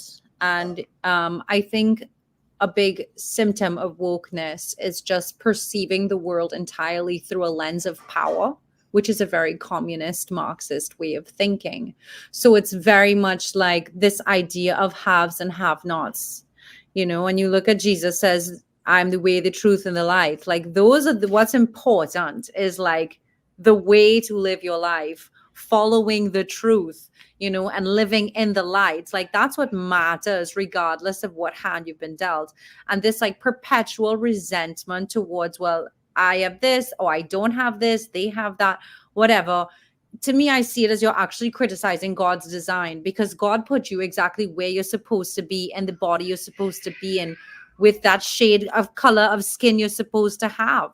So all you can do, everybody, like, think of it like something that I said was that, had people scratching their heads, is like, okay, it's a privilege to live in a tropical climate. You don't have to pay for heating. You don't have to worry about winter coming and freezing to death. You can walk outside in a short pants and a rubber ding ding 365 days a year. you don't have to change clothing every season. Right. But if you now go to somebody, like if you go to one of these students at Cerbal School that I volunteer at, right, and you see them, I see them because we just put fans in, because the kids were literally, it was so hot in these rooms and the kids were sweltering, and they would just put their head down. They can't even learn. They're so hot. And it's like going to these kids and going, but you're so privileged to live in the tropics, and they would look at you like, what are you on, lady? You know what I mean? But then when you go up to the States, look at where all the homeless people live. They move down to, a lot of them, California and Florida, because it's warm. And they consider it a privilege to have that temperature. But my point is, if you go to somebody here who is living in lower income housing, who has no AC, who has no temperature control, they're hot every day, and you tell them this heat is a privilege. That's what it feels like when you look at somebody and you just tell them on a blank, like just a blanket statement, because of your skin, you must be living an easier life than me. The reality is that we all get dealt a different card of hands. Some of those have great cards, and some of the cards are great, and some of them are doozies. Nobody is going to make it out of this world alive without suffering, and once you just realize that and stop sitting here with this tit for tat scorekeeping mentality, you would actually free up yourself to succeed. I don't understand how it would benefit a classroom of students, let's say half are black and half are white, for me to turn and tell the black half that they're oppressed and tell the white half that they're oppressing them. That helps no one.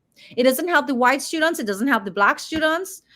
So to me, it's about accepting that this is a very harmful and one-dimensional mentality, and I get it a lot. I just get this assumption that I just must be absolutely, I don't know. Like, I sit there and I laugh. I say, if I had as much dinero as everybody thought I did, I wouldn't be going on CNC3 to have tomatoes thrown at me every day. I'd be out on a yacht somewhere enjoying extra guac for the rest of my life, just loving, you know what I mean? Like, and caviar, like it's so ridiculous. And that's why I just don't even acknowledge it. But the thing is with wokeness is it becomes a competition of, I hate this so much. Well, I hate it more than you. You know what I mean? So it becomes like I'm more, it's this like they want to out woke each other and out virtue signal each other. And when they see someone like me who will not apologize, I'm not here to apologize to my skin color. I'm not here to apologize for colonizing that I never did. I love my country just as much as you do. I bust my butt just as much as the next person. I look at things like people think that I live off of my parents. And I say to them, I am going to interject there because there is something I disagree with. What's that? There is something I disagree with. Yeah. So, I say it to my daughter all the time, and there is actually, that heat example that you used. I never thought of it that way. I really never thought of it that way. So that is something that I will take home with me, but there are things that are privileges that we don't want to not admit that we have a privilege. Yeah. And I'm not saying that I'm not. So for example, and so just let me go through a few things. Pretty, right? So persons would say for all my life, things like pretty or hair color or whatever, they would use that as a privilege, not realizing that for me, many times that was actually a challenge because I would like to, could you hear what's coming out of my mouth, not see my face, and I worked in construction.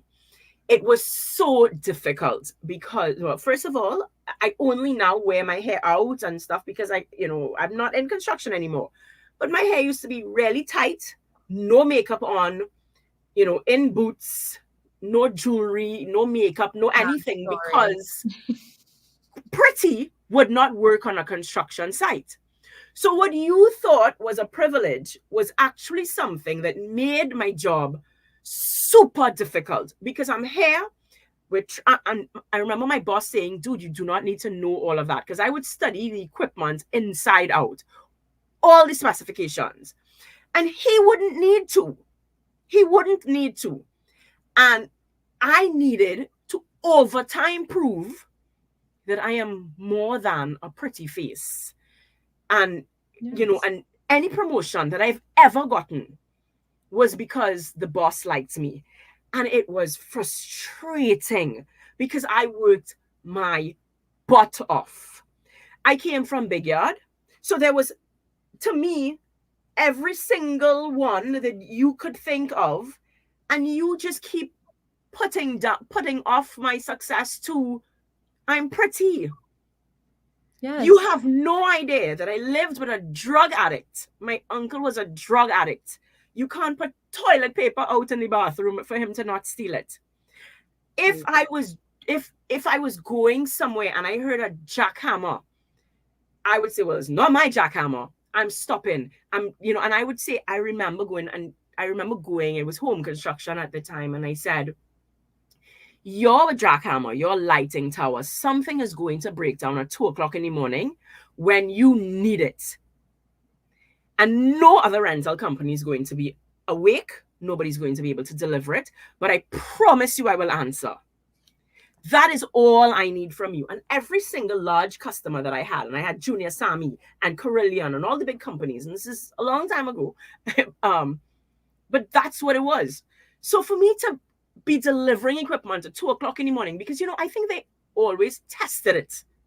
They would test it and say, let's call it 2:00 in the morning, because that was all the rentals I ever got until I became the preferred supplier. And so to hear you every time say it's because you're pretty or you're this or you're that, I wanted to punch people. So I definitely hear you on that side. But I also, then this is a side that I disagree with, that we do have to appreciate when we have a privilege. And so each person's privilege may be something different.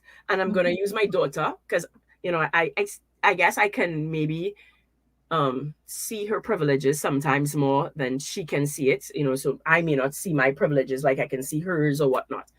And I say to her, never underestimate, one, the fact that you're showing up to basketball with a meal.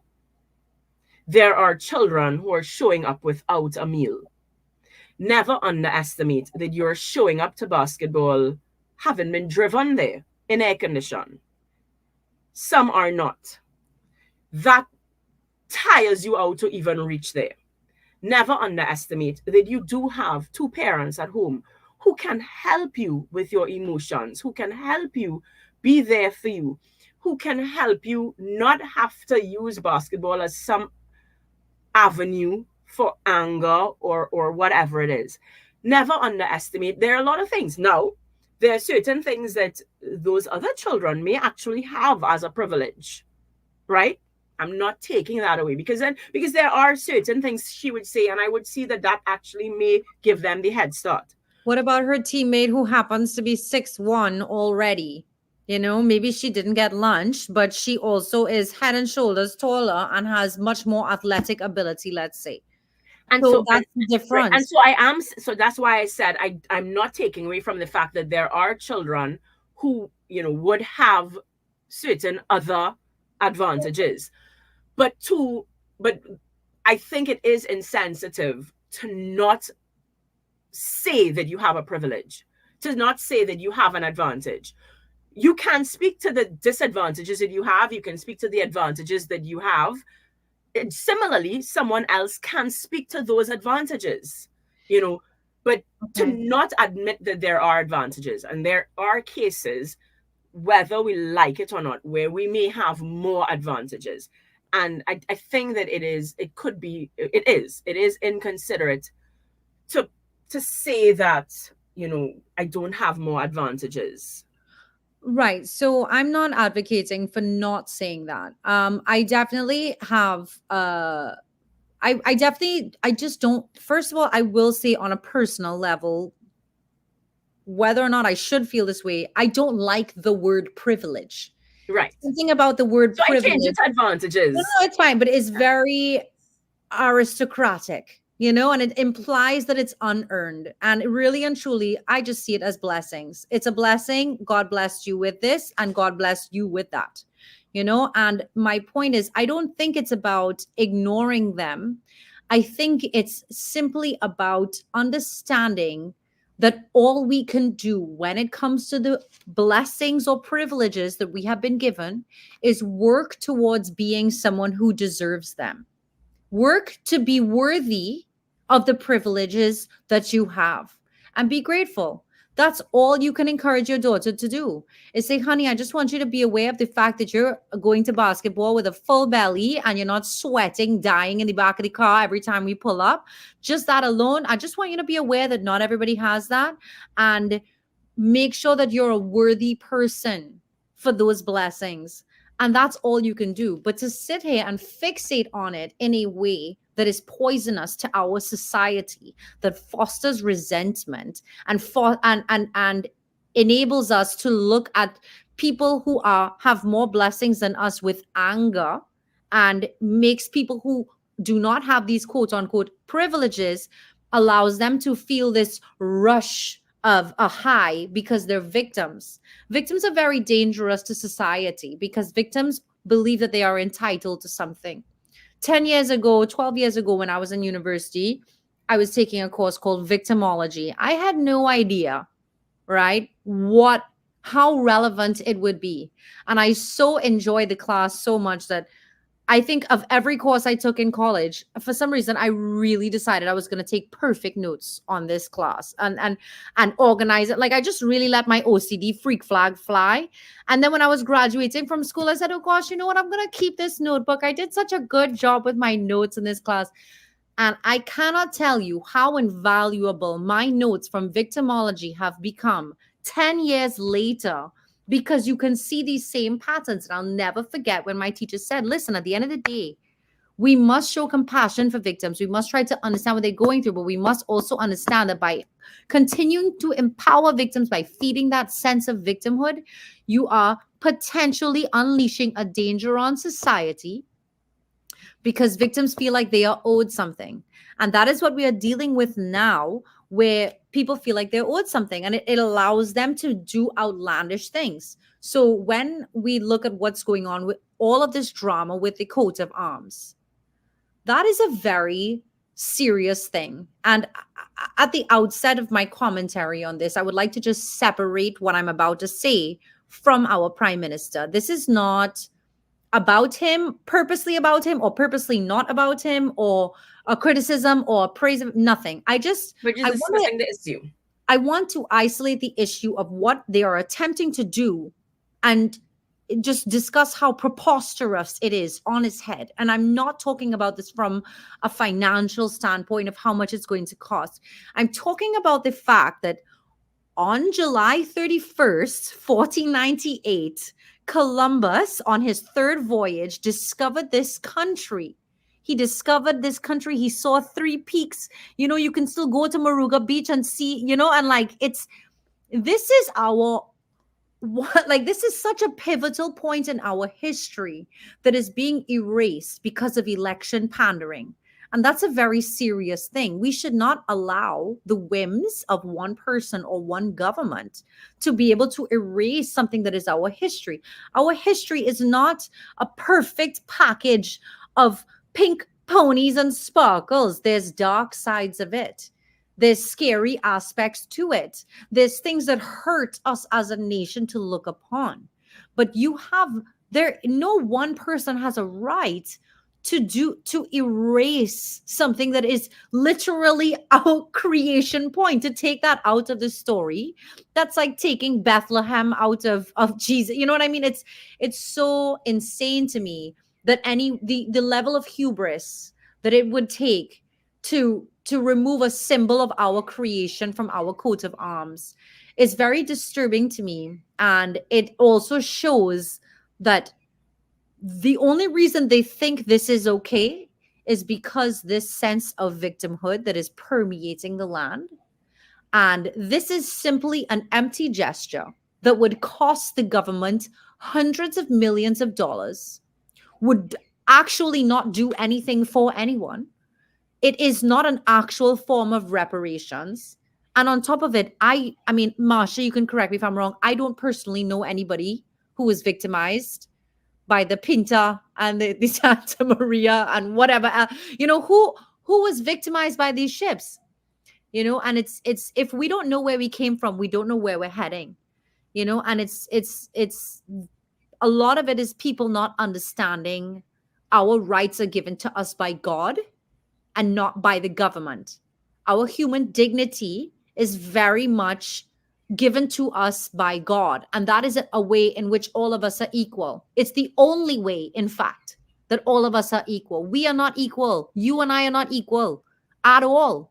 But in terms of our deserving of dignity and respect, or the fact that when we die, my soul will be weighted against your soul on the scales.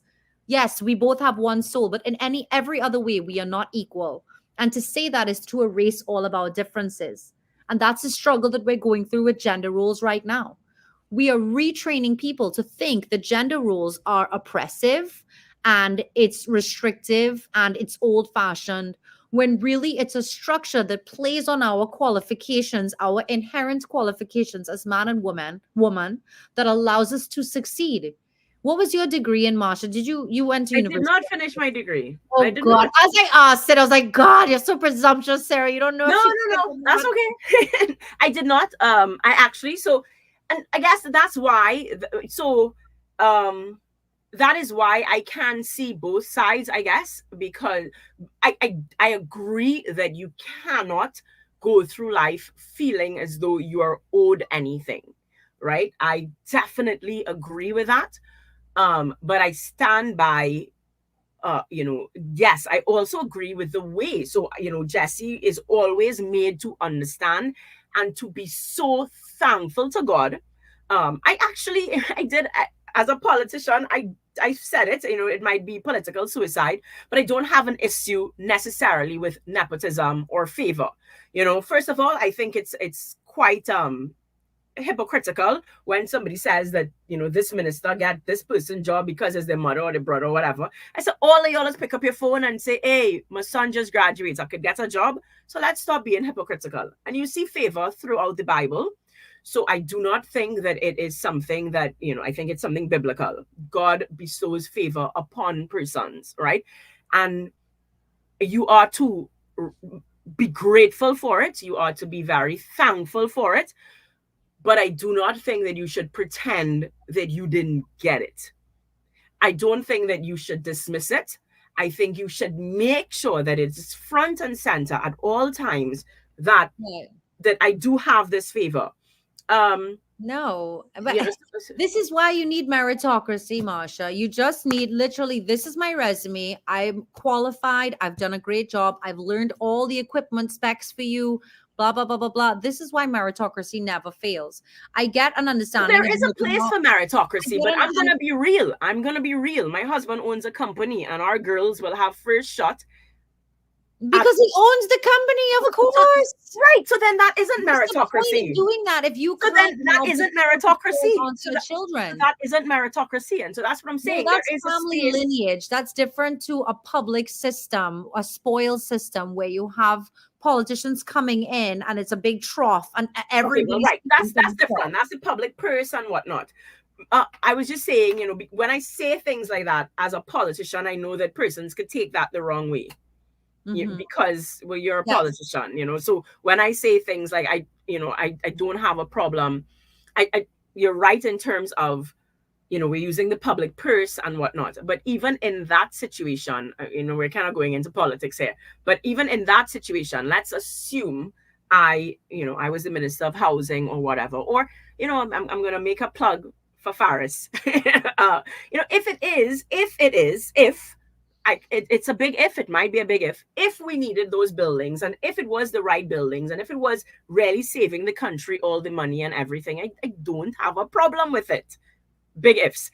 I want to move on because even though I know you studied political science, so it is deep down in your heart to talk politics.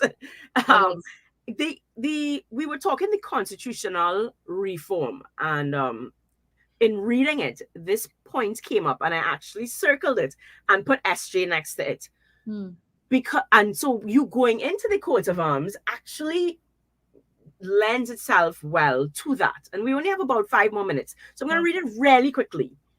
We still face the challenge of harnessing the collective talents of a diverse population to create an innovative, enterprising, and more productive nation. A challenge exacerbated by the unease, if not fear, engendered by severe crime and criminality, by the feeling of lack of representation in our winner-takes-all electoral system, by the demands of the people of Tobago for meaningful involvement in shaping their future, and our First Peoples for greater recognition. What you see there is we have a lot of diversification, right?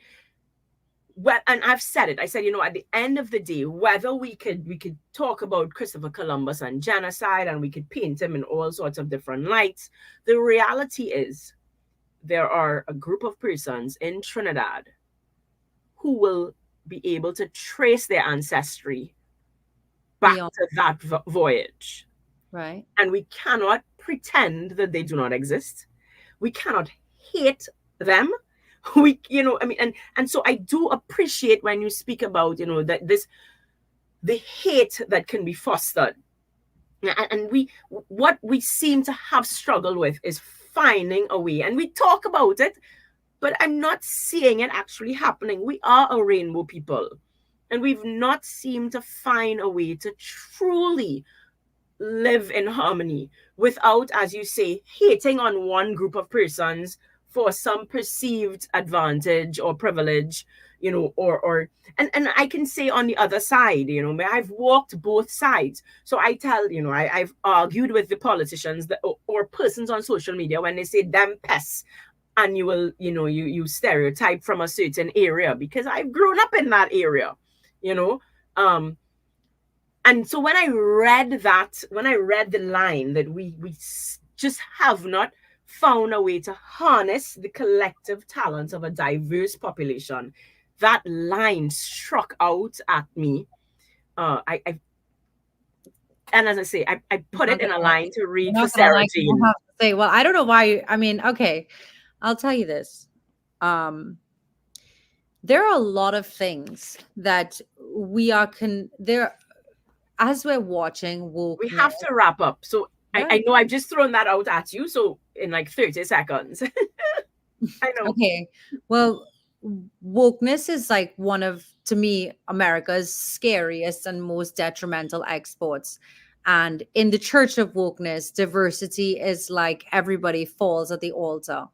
But the thing is, if you actually look at the research more and more and more that it's coming out, that a more diverse community is not always better. A more diverse company is not always better. And I know people are going to just jump down my throat and tell me that I don't know, I'm some kind of racist or supremacist or whatever. But it really is the research, because people do have a natural inclination towards tribalism, and sometimes by forcing everybody to be everything to be racially balanced, by forcing every board needs to have this amount of women, this amount of colored, this amount of not colored, or whatever, it actually creates tension by trying to racially balance everything. And the reality is, the reason why Trinidad has had Trinidad used to not have nearly as many racial issues as it does now. If you look at us 40 years ago, if you look at us 50 years ago, I'm not saying we were perfect, but my point was everybody found a way to get along. And it's because we weren't so obsessed with forcing everybody to integrate at every moment. And the reality is like, you just need to allow people to be themselves. If somebody says something that you feel was insensitive or inappropriate, have a conversation with them and try to understand where they're coming from, instead of bullying them, marginalizing them, doing a petition against them, putting them up online. You know what I mean? Because the only way that we can achieve the ideal is through discourse. The only way that we can actually get along with each other and find what's best for society is if people are allowed to freely express their ideas. And so I do think that part of that is actually not putting diversity and tolerance like above everything else, because at the end of the day, I have to cut you. I know it's okay. I was just going to Yes. say, at the end of the day, tolerance is not the value that we think it is, because you just end up tolerating a lot of BS. So you have to be careful with these things, they're Trojan horses. Sarah, thank you so much, so much, so much, so much, so much. I wish we had more time, but Okay. Our time together has ended. We had plenty of time to not get even on ourselves air anymore at this stage. Oh God. Thank you so much. We'll have you on again. Thank you. Right, darling. Bye. See you.